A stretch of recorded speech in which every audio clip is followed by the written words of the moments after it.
Today, just south of San Angelo, the Middle Concho River meanders into Twin Buttes Reservoir. From there it empties into Lake Nasworthy before continuing on down to eventually merge with the Colorado River. In June 1866, 2,000 head of longhorn cattle grazed and drank along the Middle Concho River, near what is now San Angelo, Texas. The site was known as the Old Johnson Station. Johnson Station was a swing station used by the old Butterfield Overland stage line before the Civil War. The 2,000 head belonged to Charles Goodnight and Oliver Loving, and they were about to begin a brutal section of the drive that history would later call the Goodnight-Loving Trail. Their success would put them in the history books as the greatest cattlemen in the history of Texas.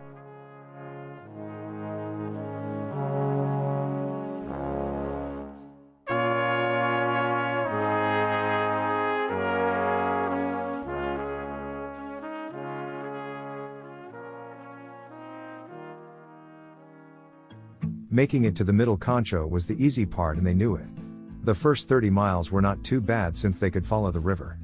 By using the former Butterfield mail stations, with an intermediate stop in between, they could ensure good watering spots and clean water for themselves. It also made their daily drives around 10 miles, which is a full day's drive for the slow-moving herd.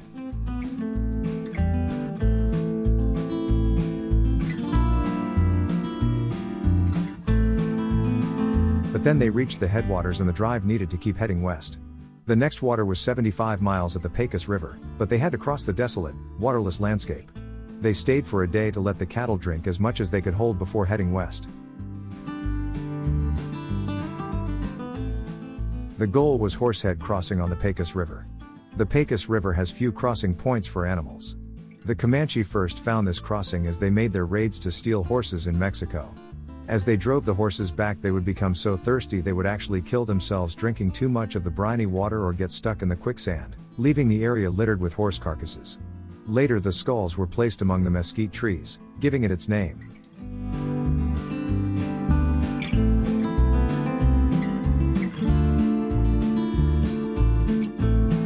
The cattle became crazed for water, and when they passed through a gap in the hills named Castle Gap, 13 miles from the Pecos, they could smell the water and burst into a run. They ran so hard that the ones behind the leaders pushed them right across the river, so they could not even stop to drink. After the herd crossed the river, Goodnight turned them back to the water to get their fill. They continued up the Pecos River, driving the remaining herd to Fort Sumner in the eastern portion of New Mexico. There, they were able to sell the steers to the Army for the Indian reservations at 8 cents a pound, which was a very good price. However, the Army would not take the 700 to 800 remaining cows and calves. So Loving continued on to Denver to sell the remaining herd, while Goodnight returned to Texas with about $12,000, about $350,000 in today's standard, in gold to prepare a second drive.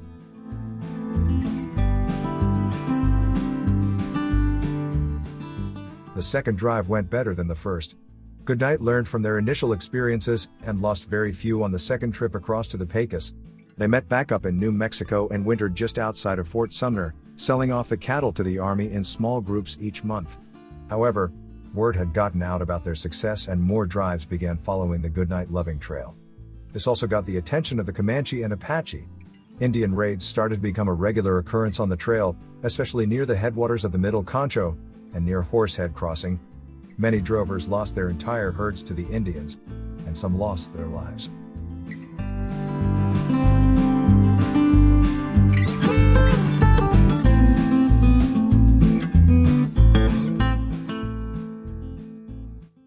Hoy gained the pass at Castle Canyon, and his cattle caught scent of the river and stampeded way from his hands. After they had watered, he readily regained control and threw the herd away from the river to graze. A large party of Indians charged them, took the cattle and horses, and wounded 3 men and the valiant Mrs. Hoy, who tended the wounded of others and loaded guns until she was too weak to go on. As the Indians drove the cattle across the river, Hoy placed his wounded in the wagon, and with the vehicle pushed and pulled by men, carried them to refuge in the old adobe walls, the ruins of the Butterfield stage stand. There they were besieged for 3 days. On the 4th, they saw dust rising in the direction of the Castle Gap, and as the Indians raised the siege, crossed the river, and took the trail of the herd, Colonel Dalrymple rode up with his men. He had found where the Indians had burned Hoy's wagon and carts in the canyon, and had rushed on to discover the fate of the outfit.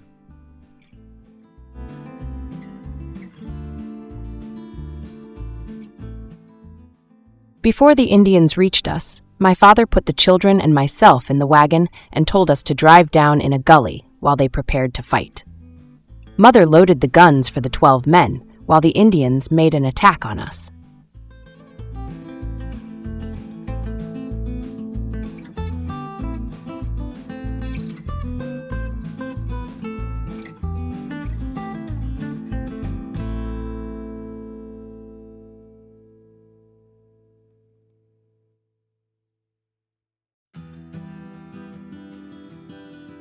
As the cattle drives continued to arrive at Horsehead Crossing, the need for a crossing in cattle trap area, separate from the wagon crossing, became necessary.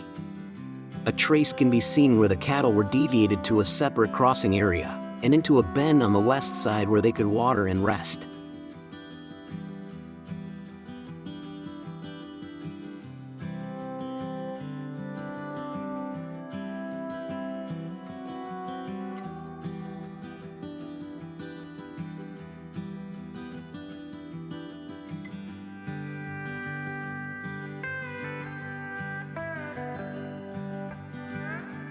When ready to proceed, the cattle were recrossed to the east side to head up the Pecos River. The remnant traces of multiple trails can still be seen in satellite imagery.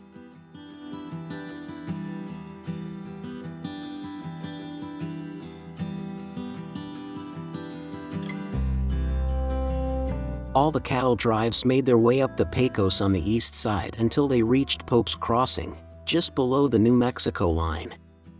They crossed to the west to avoid the sand hills, returning to the east just after Carlsbad.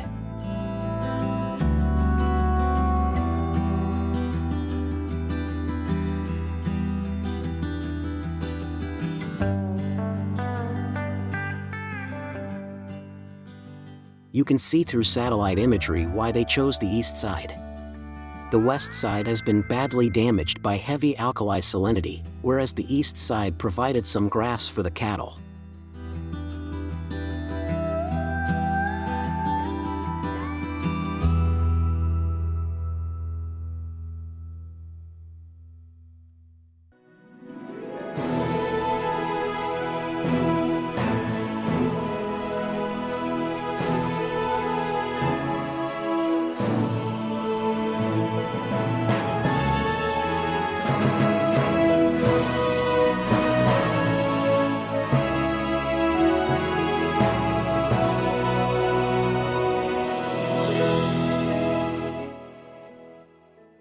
Oliver Loving died on the third cattle drive, famously reenacted in the fictional movie series Lonesome Dove, which was somewhat based on the lives of Charles Goodnight and Oliver Loving.